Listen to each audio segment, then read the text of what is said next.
ಮಕ್ಕಳನ್ನ ಶಾಲೆಗೆ ಬಿಡುವಾಗ ಹೆಲ್ಮೆಟ್ ಅನ್ನ ಧರಿಸಲೇಬೇಕು. ಶಾಲೆಗಳ ಬಳಿ ಸ್ಪೆಷಲ್ ಡ್ರೈವ್ ಮಾಡೋದಕ್ಕೆ ಪೊಲೀಸರು ಸಿದ್ಧತೆ ಮಾಡಿಕೊಂಡಿದ್ದಾರೆ. 3ಕ್ಕೂ ಹೆಚ್ಚು ಮಕ್ಕಳನ್ನ ಗಾಡಿಯಲ್ಲಿ ಕರೆದೊಯ್ದರೆ ಕ್ರಮವನ್ನ ಕೈಗೊಳ್ಳಲಾಗುತ್ತೆ. ಆಟೋ, ಕಾರು, ಟಿಟಿ ವಾಹನಗಳಲ್ಲಿ ಮಕ್ಕಳನ್ನ ತುಂಬಿಕೊಂಡು ಹೋಗುವಂತಿಲ್ಲ. ನಿಗದಿತ ಮಿತಿಗಿಂತ ಹೆಚ್ಚಿನ ಮಕ್ಕಳನ್ನ ಕರೆದೊಯ್ದರೆ ಕ್ರಮ ಕೈಗೊಳ್ಳಲಾಗುತ್ತೆ. 6 ವರ್ಷ ಮೇಲ್ಪಟ್ಟ ಮಕ್ಕಳು ಸಹ ಇನ್ಮೇಲೆ ಹೆಲ್ಮೆಟ್ ಅನ್ನ ಧರಿಸಬೇಕು. ಇದು ಪೋಷಕರಿಗೆ ಎಚ್ಚರಿಕೆ. ಪೋಷಕರು 6 ವರ್ಷ ಮೇಲ್ಪಟ್ಟಂತಹ ಮಕ್ಕಳಿಗೆ ಹೆಲ್ಮೆಟ್ ಅನ್ನ ಧರಿಸದೆ ಕರೆದುಕೊಂಡು ಹೋಗುತ್ತೆ ಆದ್ರೆ ಶಾಲೆಗಳಿಗೆ ಬಿಡೋದಕ್ಕೆ ಕ್ರಮವನ್ನ ಕೈಗೊಳ್ಳಲಾಗುತ್ತೆ ನಿಮ್ಮ ವಿರುದ್ಧ. ಶಾಲೆಗಳ ಬಳಿ ಈಗಾಗಲೇ ಸ್ಪೆಷಲ್ ಡ್ರೈವ್ ಮಾಡೋದಕ್ಕೆ ಪೊಲೀಸರು ಸಿದ್ಧತೆಯನ್ನ ಮಾಡಿಕೊಳ್ತಾ ಇದ್ದಾರೆ.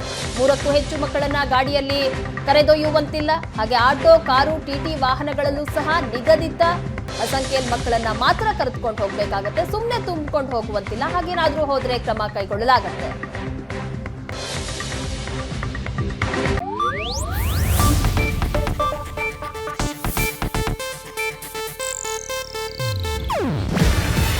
ಇದು ಏಷ್ಯಾನೆಟ್ ನ್ಯೂಸ್ ನೆಟ್ವರ್ಕ್ ಪ್ರಸ್ತುತಿ.